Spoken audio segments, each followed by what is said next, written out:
Hello everyone, Dan here from the Next Issue Podcast. On today's video, I'll be doing a review for Rebel Moon, House of the Bloodaxe, #1.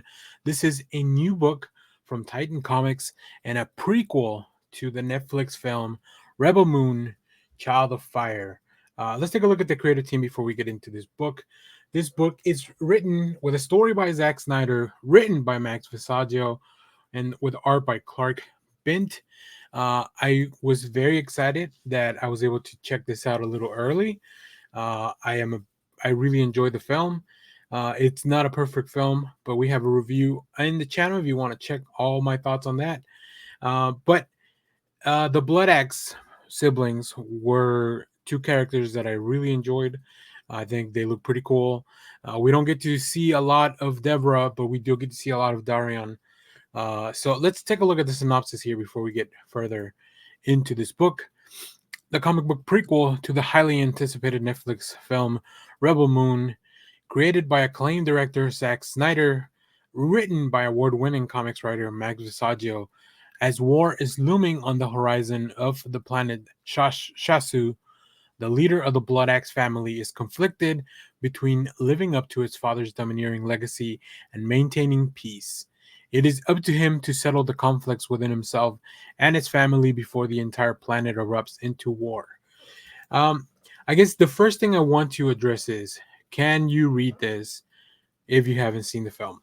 I have seen the film, so I got a lot of the context for these characters.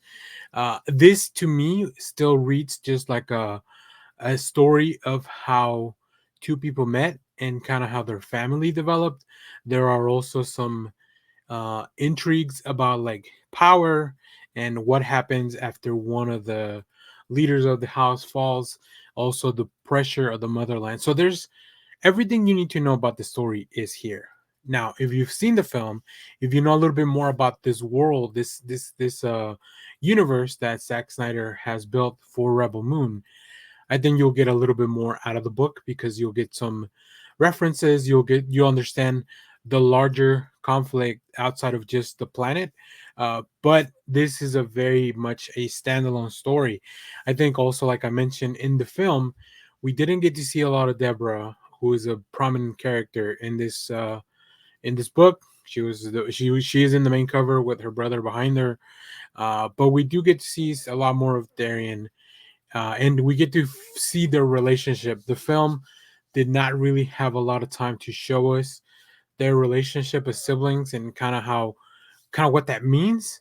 So I'm very interested to figure out a little bit more about both of them. So that being said, I think this book is a lot of fun. I really enjoyed it. Uh, the art, just Clark Bent, who I'm not familiar with, has a very distinct style that feels very much fitted for an adventure like this.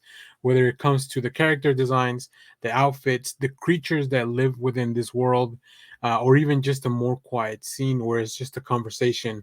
We'll get to see some preview art in a minute. But yeah, overall, highly enjoyed the story. It leaves off at a great place where you're just like wanting the next book right away. So I think if the story hooks you, if you're into this world, I think you're really gonna enjoy it. And if you've never experienced something, I think it's something that you might want to check out at least for issue #1, because first of all, great talent behind the comic book. I've read a lot of comics by Visaggio in the past, and as I mentioned, Clark Bent. Although I'm new to the art, it was something that really clicked aesthetically with me. So speaking of the art, let's take a look here.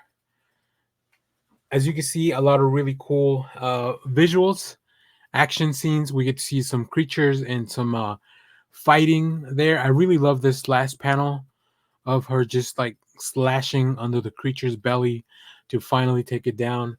We also have this beautiful scene of a funeral procession.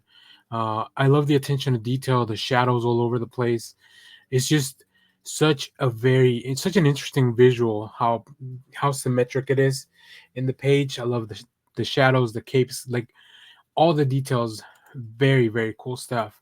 And then here, as I mentioned, we have some more moments that are a little bit more quiet, a little bit of conversations between the Bloodaxe family.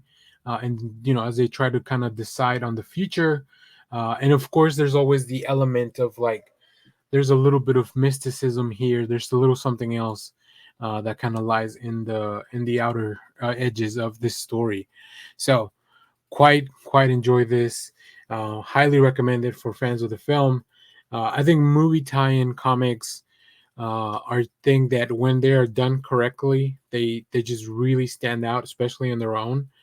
Um, and I think it's really cool that a property as new as Rebel Moon is taking a step to kind of do that as well.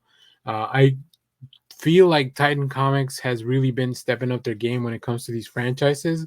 A lot of their work is licensed, so it's really cool to see them bring stuff like this to the page, and specifically with amazing talent like we have in this book. So I really enjoyed this, so hopefully you guys will as well. If you have read this, let me know what you thought about it down in the comments. If you've seen the film, make sure to go check out our review. It should be at the end of the video, a link to take you right over there. We'll have more coverage about this series going forward. Also, we'll have more coverage about Rebel Moon, the film itself. I have a couple of videos that should be coming out pretty soon, so stay tuned for that if you enjoy the film. As always, thank you for watching, everyone. Remember to share, like, subscribe, hit the bell so you know when we go live. That is most Saturdays, 10 a.m. Central Standard Time. Stay tuned. We have more comic reviews, trailer reactions, TV recaps, all that fun stuff here in the channel. Thanks for watching, everyone. Bye-bye.